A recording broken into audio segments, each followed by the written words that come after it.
네, 여러분 안녕하세요. 2022년 4월 2일 국가직구급 행정법 청론 기출문제 해설 강의를 하도록 할게요. 당초 예상대로 우리가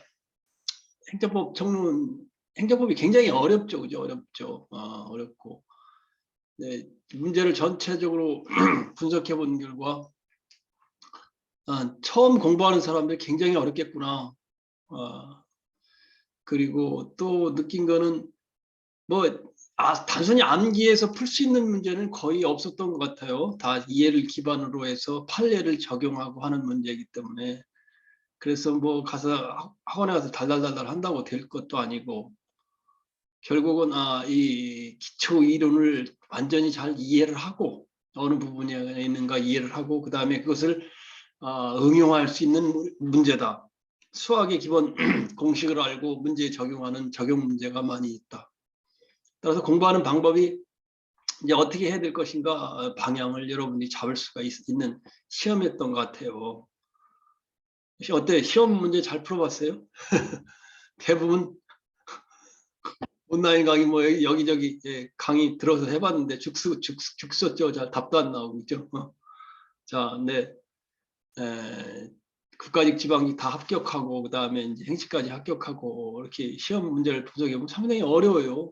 가르치는 사람 교수들도 어렵고 우리도 어렵고 어려워요. 쉽지 않아요. 그러니까 여러분들이 내가 합격할 때 기억이 그때 그 문제지를 한 8회독 정도 했던 것 같아요. 8회독. 8회독이라는 시간이 얼마나 시간이었는지 몰라요.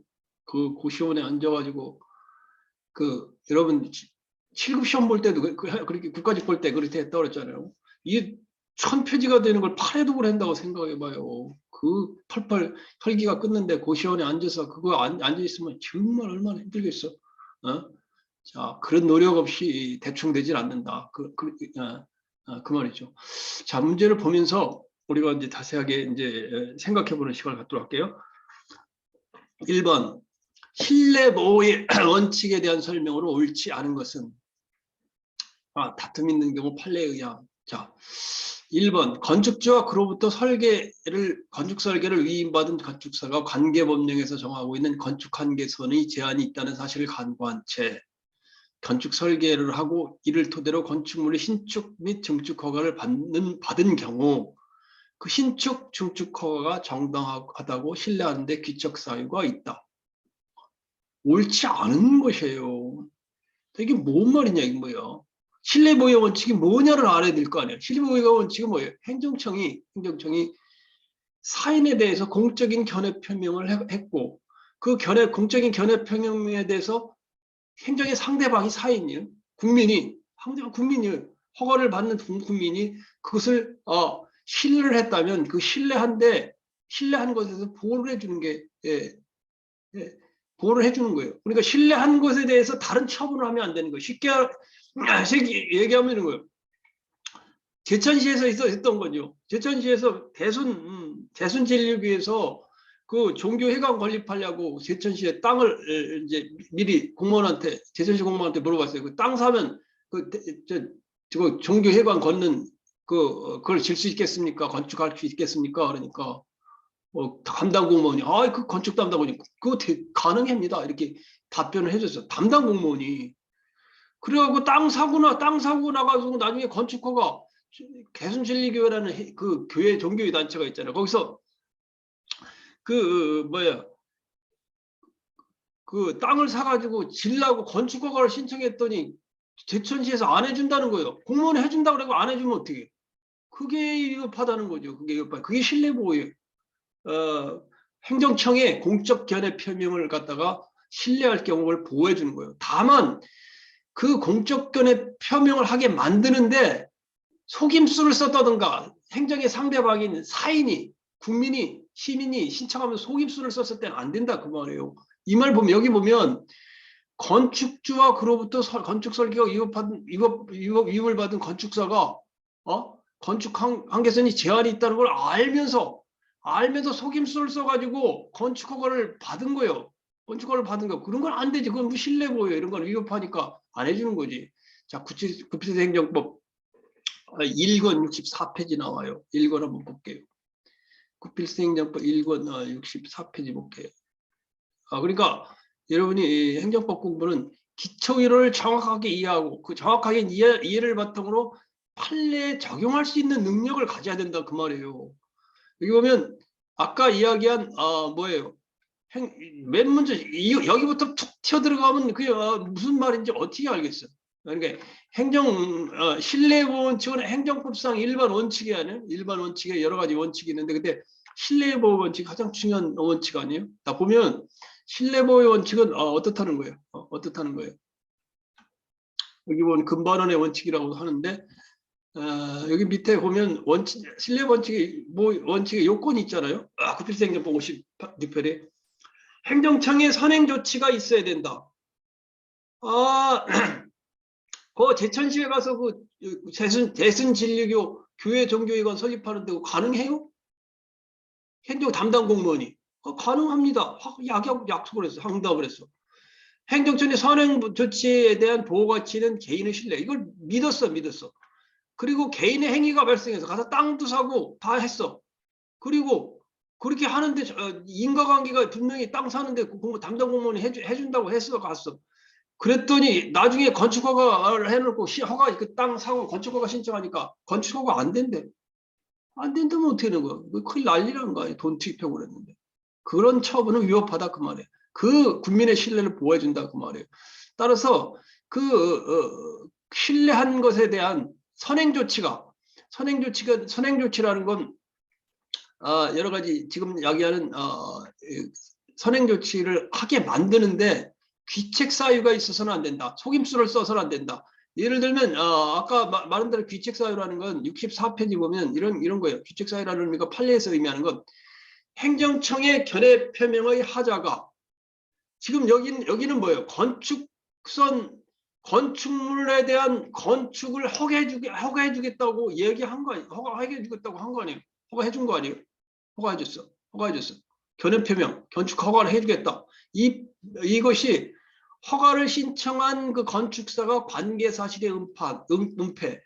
사위는 장모 사위가 아니라 속임수라 그랬죠. 속임수에 의한 신청행위 등 부정한 행위에 기인한 것이거나 그러한 부정행위가 없다고 하더라도 하자가 있음을 알았거나 중대한 것일로 알지 못한 경우다. 속임수를 썼을 때는 신뢰보호를 안 해준다. 건축허가 신축 증축허가 하는 거 뭐 취소해버리면 그만이지. 취소할 수 없는 게 아니고 왜? 신뢰보호 원칙이 적용 안 되니까. 그 말이에요. 이거 판례가 여기 판례 나오죠? 이 판례를 먼저 신뢰보호 원칙에 대한 원리가 어떻게 되는지 알고 그중에 귀책 사유에 대한 부분이 무엇인가 알고 판례를 알아야만 이 문제를 풀고 있겠지. 이걸 이해하지 않다고 어떻게 풀리겠어 문제가. 절대 안 되는 거예요. 절대 안 풀리는 거예요. 이 행정법이라는 과목을 왜 지금 공무원에 넣었는데 공무원 생활 행시학교가 20년 해와가 왔지만 들어와서 행정법 모르는 사람하고 아는 사람하고 차별이 너무 심해.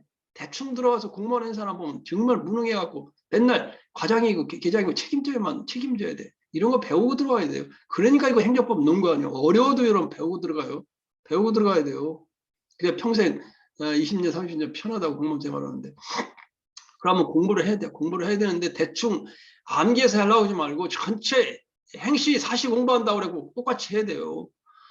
자, 그래서 분단지구 상세계획구역 시행지침에서 건축 여기는 있었어. 이미 건축선이 한계선이 있어서 그 한계선이 있다는 걸 다 알았어.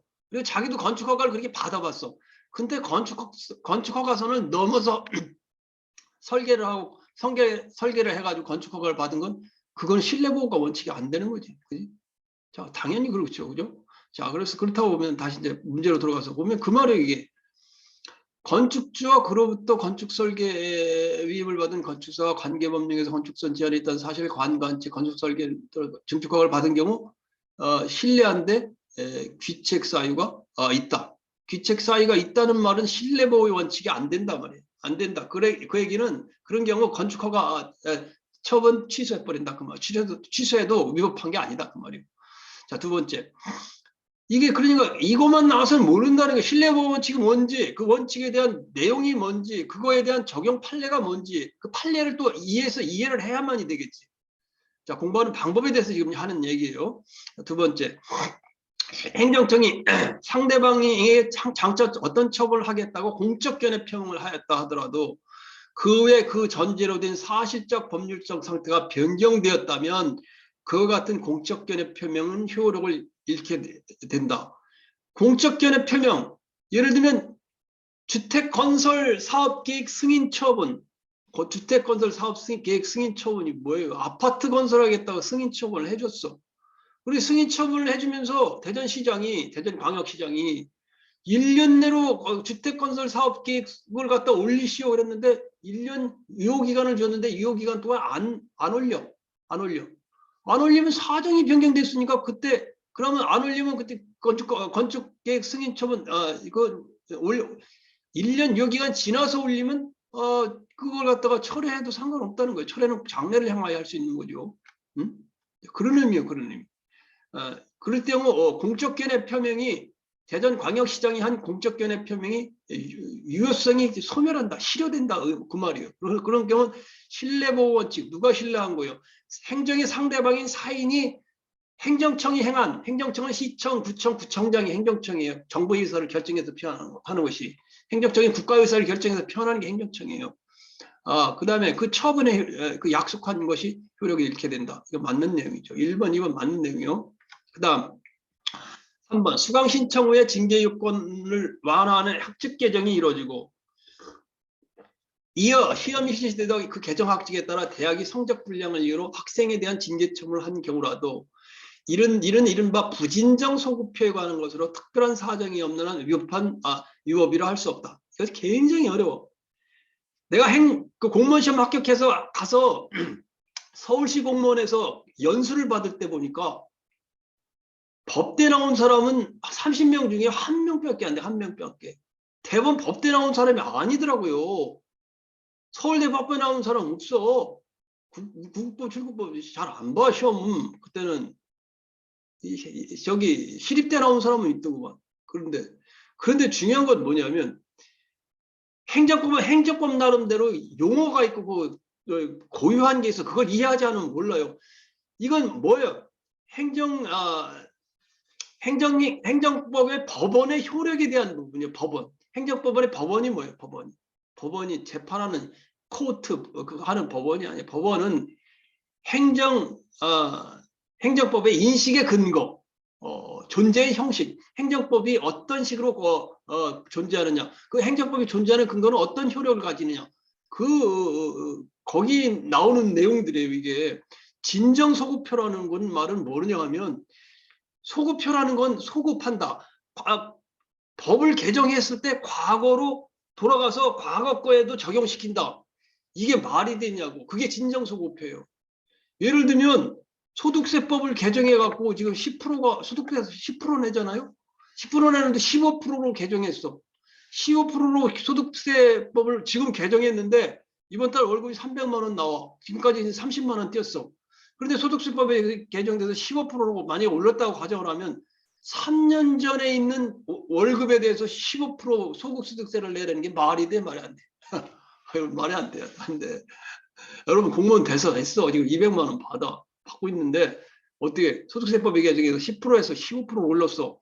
그럼 한 달에 얼마예요? 20만 원에서 30만 원 내야 되냐. 근데 3년 전에 소득에 대해서도 소득세를 내라. 그 말이 돼? 안 돼? 그건 안 된다 그 말이에요. 이미 사안이 끝난 사안에 대해서 진정으로 돌아가서 소급시키는 게 진정소급표고 그건 불가능해. 현재 법에서는 예적인 경우 법에 규정되는 거 예에는 가능한 경우가 있어요. 법에 규정되는 경우 소급표를 시킬 수가 있어. 진정소급표를. 그런다면은 시킬 수가 없어. 진정소급표는 원래로 인정이 안 된다. 부진정소급표는 뭐냐? 부진정소급표. 생각을 해보자고. 소득세가 낸다고 그러면 있잖아요. 소득세가 월별로 내, 연별로 내. 돈 안 들어와서 몰라요? 소득세는 연별로 내요. 연별로 낸단 말이에요. 연별로. 그러면 지금 4월 달에 소득세법이 개정돼서 15%를 올렸어. 그러면 어떻게 할 거예요? 1월 달에는 10% 적용하고 4월 1일에는 15% 적용하냐? 그렇게 안 한다는 거예요. 어떤 사안이 계속되는 사안에 대해서는, 왜냐하면 소득세는 연별로 내니까, 연별로 내는 경우 소득은 계속 있잖아요. 1년 내로. 그런 경우 부진정 소급표라는 계속되는 행위에 대해서는 소급시켜서 연을 합산해서 그냥 연에 연 나온 거에 대해서 예를 들면 3천만 원에 10%, 30만 원에서 40만 원, 400만 원을 올린다니까. 300만 원에 400만 원 1년 연휴로 낼 때. 그렇게 부진정 소급해요. 여기 보면 수강 신청을 했어. 수강 신청을 하면 뭐예요? 그다음에 수강을 해서 그 강의를 듣고 시험을 보잖아요. 그래서 수강 신청 후 그 성적이 나와서, 성적이 나온 때까지 계속돼서 이렇게 진행이 되는 과정에서 학칙이 이 개정이, 이 수강 신청 후에 학칙이 개정이 이루어졌다면 그것으로 인한 징계 처분은 부진정 소급표이기 때문에 특별한 사정이었나 위법이라 하고 위법이라 해서 위법이라 할 수 없다 그 말이죠. 이거 한번 볼게요. 예를 들면 어디 나와? 구필생지모 41권 47페이지 나오죠. 47페이지. 보자고 47페이지. 얘는 이해를 안 하고 있으면 어떤 문제를 적용해서 풀 수가 없어요. 이 수학 공식하고 똑같아. 47페이지라고? 여기 있잖아. 자, 행정법의 법원은 여러 가지 이제 헌법, 법률, 명령, 조례, 규칙이 있는데 그 효력이 어떻게 되느냐 그 부분에 대한 부분이에요. 지금 국가직에서 암기에서 풀 수 있는 건 거의 안 났어요. 그렇다면 내년에도 그렇고 후년에도 그렇고 내가 시험 볼 때도 그렇고 암기해가지고 대충 해가 공부하는 거 안 된다 그 말이에요. 지금 국필수 행정법 이런 책 보고 이해하고 한 10회도 해야 이게 문제를 풀 수 있다는 말이에요. 그래야 공무원 생활도 나중에 잘하죠. 자, 소급표라는 건 법률을 제정했는데 특별 법규가 시행되어 효력이 발생한 경우 효력 발생일 이전의 사항에 대하여는 사안에 대해서 적용하는 게 소급표고, 소급 적용 금지의 원칙. 원래는 소급 적용 금지의 원칙이다. 부진정 소급 적용이라 진정 소급 적용이라는 것은 바로 법령이 개정된 경우에 그 제정 또는 개정의 효력이 발생하기 전에 이미 종결된 사항에 대해서 개정 법령이 적용되지 않는다 그 말이에요. 여기 소득세법이 소득세가 인상되었다고 하면 이미 3년 전에 받은 월급에 대해서 소득세를 더 10%에서 20%로 더 뗀다고? 말도 안 되는 소리지. 이런 가능해요? 안 되지. 내 돈을 3년 전 소득을 지금 법 개정으로 뛴다는 게 말이 되냐고. 부진정 소급표는 법령이 제정 또는 개정된 경우에 그 제정 또는 개정 법령의 효력이 발생된 후에 여기 나왔죠. 이게 밑줄을 쳐놔야 돼. 계속되는 사실관계에 대해서 제정 또는 개정 법령을 적용하는 원칙이다. 한마디로 소급 적용이 인정된다. 아까 그 말 아니에요. 그죠? 그래서 소득세법 개정으로 소득세율이 인상되었다면 그 인상률 적용은 개정법이 시행된 이후에 발생한 소득에 적용되어야 한다. 그런데가 중요하잖아. 과세 단위가 월별로 뛰느냐? 그렇지 않다는 거. 연 단위로 한다는 거. 연 단위로 한다면 1월 달에 비록 4월 달에 법이 개정돼서 15%를 올렸다면 1월 달에는 사실 10%인데 그렇다면 1년 단위로 행위가 계속되고 있으니까 소득세법 시행 이전의 소득에 대해서도 15%로 해도 그거는 위법은 아니다 그 말이에요. 이해 가요 안 가요? 이해 가시죠?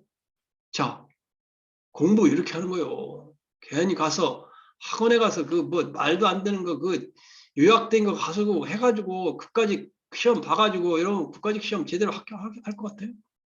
문제 못 풀어요. 내가 하는 얘기. 내가 다 799 행시까지 학교 공무원 시험 생활 오래 했다 그랬잖아. 한 20년 했어요. 그러니까 거짓말 안 시키겠지.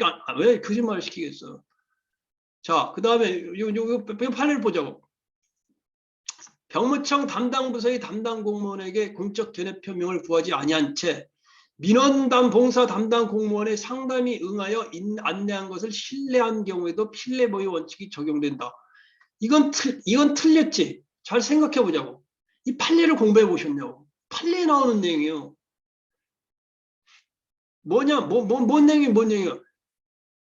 어떤 사람이 어떤 A라는 사람이 일본에 오래 머물러 갖고 일본에서 영주권을 받았어요. 영주권을 받았어요. 영주권을 받았는데 군대를 안 갔다 왔어. 그래서 혹시 군대가 면제되느냐고 강남구청 병무청인가 강남구 병무청인가 어디 전화를 걸어가지고 담당 공무원이 아닌 민원실에 전화를 걸어가지고 민원팀장한테 혹시 상의할 게 있는데 혹시 내가 일본에서 영주권 받았는데 혹시 그 병역 면제되나요? 이렇게 물어본 거예요. 이렇게 물어봤는데 담당 공무원이 민원실 담당 공무원 책임은 없어요. 민원실 담당 공무원 책임이 없어. 병역 담당 공무원이 책임이 있는 거지. 그게 공적인 견해 표명이 되는 거지. 이 사람은 견해 표명이 아니라 자문에 불과한 거지. 그런데 그래서 그걸 알고 면제되는데요. 법을 잘못 알아서 잘못 알려줬어요. 면제되는데요. 병무청 담당 공무원이 아니라 민원봉사 담당 공무원이 상담에 응한 거잖아요. 병무청 담당 부서의 담당 공무원이 했다면 그거는 신뢰 보고가 있어야 될 거예요. 왜냐면 담당하는 사람이 안 된다고 그랬으니까. 근데 민원 담당 공무원이 해놓고 돌아왔어요. 한국에 돌아와가지고 돌아와가지고 어때 신체 검사를 받아가지고 갈라 그랬더니 현역 입영 통지가 나온 거예요. 그러니까 부랴부랴 어떻게 했어요? 가서 취소소송 하려고 취소소송해라고 한 거지요. 취소소송 해가지고 하다 보니까 이런 사단이 벌어진 거예요. 이거를 안다면 다시는 안 틀리겠지. 예, 필수행정법 몇 페이지 나오는 거예요? 같이 보자고. 필수행정법 1권 61페이지. 1권 61페이지. 자세하게 정리 잘 해놨으니까 여러분이 공무원 시험 보고 합격하시면 돼요. 자, 61페이지, 61페이지라고 그랬지. 61페이지 없어. 어디 갔어?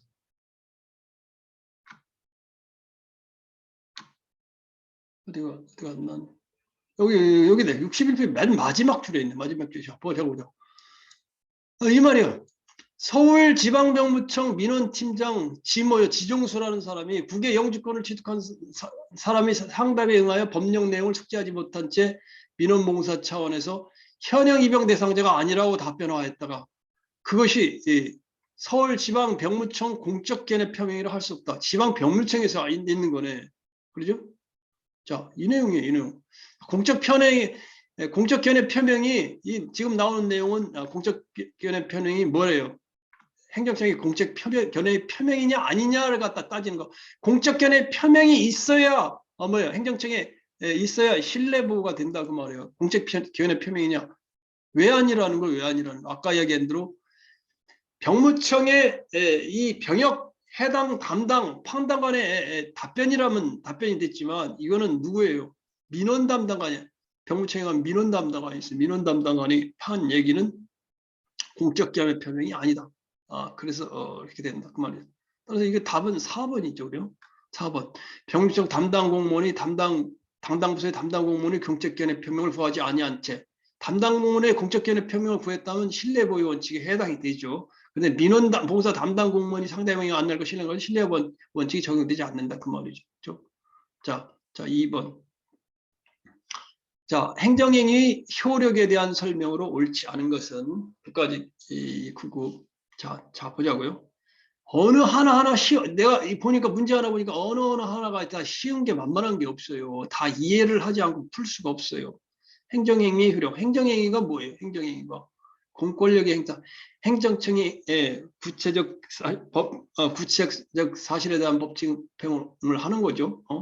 외부에 대해서 구체적 사실에 대한 법 집행을 하는 권력적 단독행위는 공법행위다.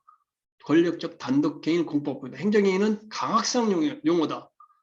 달달달달 행정행위 개념, 처분의 개념 달달달 외워야 돼요. 막 줄줄줄 나와야 돼요. 나는 이렇게 해서 주공구의 직법권단 그렇게 해서 행정주체가 공법적 사실에 관해서 외부에 대해서 행하는 권력적 단독행위 이렇게 예전에 이어서 쓰고 그랬던 거 기억이 나요. 오래됐어도.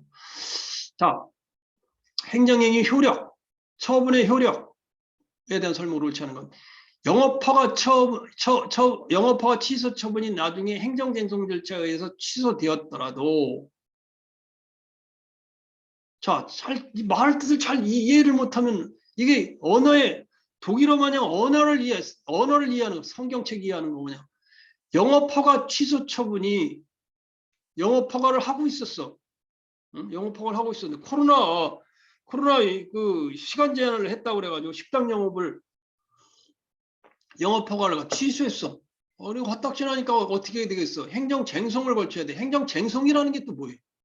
행정쟁송은 행정심판과 행정소송을 쟁송이라고 그래요. 그래서 행정심판은 또 뭐예요? 직권상급 행정청에 설치된 직권상급 행정청이다. 구청이라면 서울시에 설치된 행정심판위원회에 그 영업허가 취소 처분을 받은 국민이 행정심판을 제기하는 거 잘못됐다 하면 반성해봐라. 어떻게 된 거냐 물어보는 거고 그 다음에 행정소송은 법원에 제기하는 거죠. 행정절차에 취소되어 영업허가 취소 처분이 그 잘못해가 절차적 잘못 때문에 구청에서 한 것이 행정심판에서 행정소송에서 취소되면 어떻게 돼요? 취소되면 뭐냐고? 취소되면 형성력이 발생하니까 그 영업허가 취소 처분 이후에 영업행위는 무효가 영업이다? 무효가 영업이 아니다는 거지. 취소 처분이 있으면 소급해서 지금 잘 들어봐요. 식당 영업을 하고 있었어. 그런데 코로나 10시까지 시간 제한이 있었어. 근데 시간을 위해서 12시까지 밤새도록 영업을 했어. 구청에서 나와서 단속을 해갖고 영업허가 취소 처분했어. 안 되겠다. 그래가지고 취소 처분하는데 한번 행정심판과 행정소송을 겪었더니 거기서 이겼어. 이겼으면 행정심판 재결이 나오거나 재결은 행정심판에 대한 것이고 행정소송에는 판결이 나오면 형성력이 발생해서 소급해서 영업허가 취소 처분이 취소돼 버려요. 취소돼 버리기 때문에 취소된 이후에 한 영업허가는 무효가 영업이 아니야. 무효가 영업이 아니에요. 그 말이에요.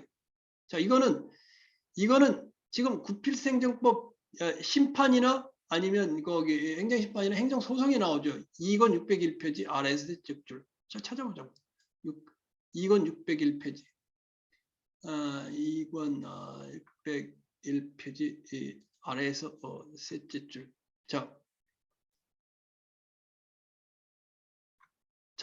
여기 보자고. 여기 이제 있잖아. 자, 행정소송에 뭐 거의 90%가 취소 소송이잖아요. 취소 소송의 판결의 효력은 형성력, 기속력, 기판력이 있어. 형성력은 당의 처분 자체에 생기는 거고 기속력은 뭐예요? 행정청과 관계 행정청을 구속하는 힘이고 기판력은 일반적으로 법원을 구속하는 힘이 기판력이라고요. 자, 그러면 형성력이 뭐냐? 형성력은 취소 판결이 확정될 때 당의 장애 처분은 처분청, 강남구청에서 식당 영업허가 취소 처분이 법원에서 취소 판결이 나면 형성력이 발생해서 처분청인 광남구청의 취소를 기다릴 필요 없이 당연히 그 영업허가 취소 처분은 효력이 상실된다. 그 말이에요. 효력이 상실되니까 무허가 영업이 아니라 적법한 영업이 되는 거죠. 바로 이 말이에요. 여기 보면 취소 판결의 효력은 형성력은 형성효, 소급효, 제3자효가 있는데 제3자에 대한 효력이요. 자, 취소 판결이 확정되면 취소된 처분을 전제로 행해된 취소 처분을 전제로 행해진 처분은 특별한 사정이 없는 한 소급하여 효력이 상실한다. 자, 이건 제3자효에 대한 거. 소급효는 요 부분에 대한 거죠. 법원의 취소 판결에 따라 처분이 취소되면 그 처분은 처분시에 소급하여 효력이 상실된다. 이 말이에요, 이 말. 이걸 이해하지 않고 이 문제를 어떻게 푸냐 말이야. 그게 의문스러워요. 여러분 해설 강의를 듣는데 그 말에 형성력이 발생한다는 그 말이 행정행위. 두 번째, 연령 미달 결격자가 다른 사람의 이름으로 교부받은 운전면허는 당연 무효가 아니고 취소되지 않는 유효하므로 그 연령 미달 결격자의 운전행위는 운면허 운전에 해당되지 아니한다. 이것도 행정법에서 제일 어려운 부분에 대한 부분이에요. 공정력, 공정력을 구성요건적 효력이라고 하는데, 구성요건적 효력에 대한 부분, 하나는 민사법원에 대한 부분은 선행 사건에 대한 그 형사법원에 대한 부분 중에 형사법원에 대한 부분이 가장 어려운 부분이에요. 행정소송법에. 이게 쉽다는 게 어떻게 쉽다는 거예요. 자, 보자고.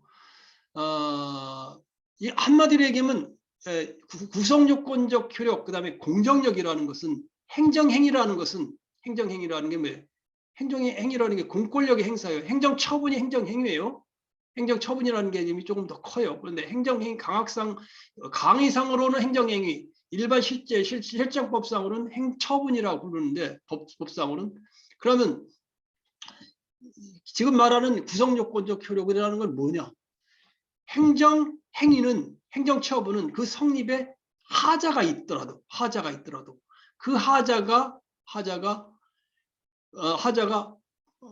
중대하고 명백해요. 그 하자가 중대하고 명백하면 뭐예요? 무효야, 무효. 무효가 아닌 한, 무효의 경우에는 해당이 안 돼. 다 심사를 할 수가 있어요. 무효가 아닌 한 권한 있는 기관에 의하여 취소되기 전까지는 유효하게, 적법하게, 위법하게가 아니라 유효하게 통용되는 힘, 이걸 갖다 공정력, 구성요건적 효력이라고 그래요.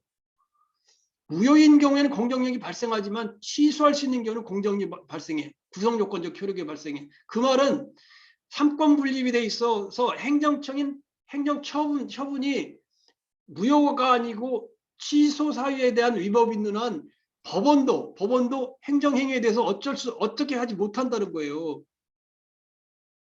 어떤 사람이 미성년자야, 고등학생이야. 운전을 하고 싶어. 운전을 하고 싶은데 운전면허를 갖다가 발급받기 위해서 형의 사진을 자기 사진인데 형의 사진을 주민등록번호를 해가지고 몰래 해가지고 운전면허증을 받았어요.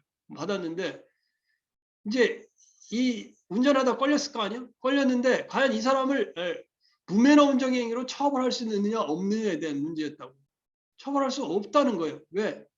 국성요건적 효력이 발생하기 때문에. 예? 이것이 383페이지 입제줄에 나온다 그 말이에요. 어디에요? 1권 386페이지.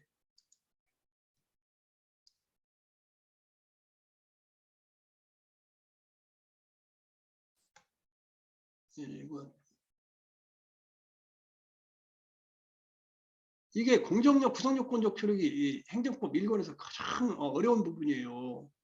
근데 이걸 그렇게 쉽게 생각하면 안 돼. 공정력이 아까 얘기했죠. 그래서 선결 문제에 대한 부분은 행정처분이 행정처분의 유효 여부가 민사법원이나 행정처분에 대해서 다투는 것은 행정법원에서 다투요. 행정법원, 서초동의 그 삼풍백화점 밑에 있는 행정법원, 그 하나밖에 없어요, 우리나라에. 다른 데는 이제 민사법원 합의부에서 관할을 하는데, 지방에서는.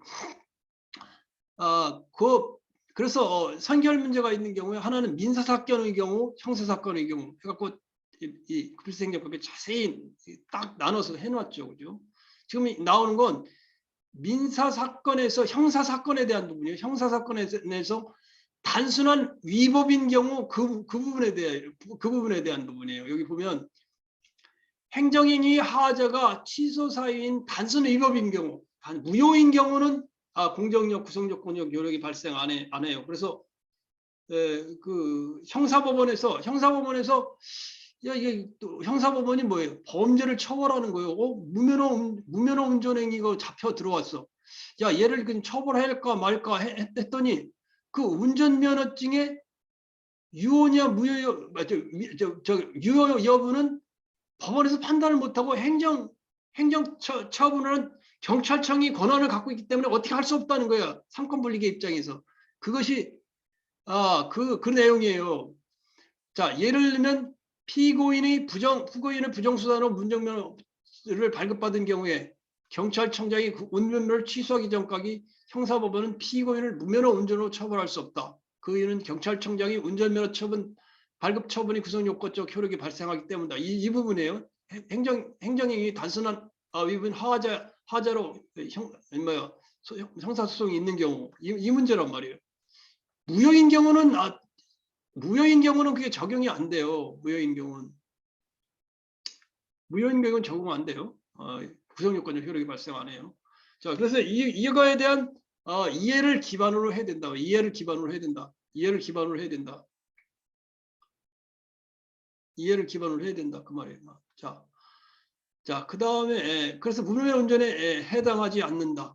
아까는 무효가 영업이 아니라 그랬지. 1번이 틀린 거예요. 그 다음에 두 번째. 그 도시계획법상 원상회복 등의 조치명령을 받고도 이를 따르지 않은 자에 대하여 형사처벌을 하기 위해서 적법한 조치명령이 전제되어야 하며 이때 형사법원은 그 적법 여부를 심사할 수 있다. 자, 요것도 보면 요것도 똑같은 입장이에요. 형사법원의 적법 여부는 이제 구성요건적 효력이 미치느냐 안 미치느냐는 부분이죠. 자, 그래서 여기 보면 구성요건적 효력은 이것도 중요해. 이게 굉장히 어려운 개념이야. 이게 알지 못하면 모르는 얘기예요. 구성요건적 효력은 아까 뭐라 그랬어요?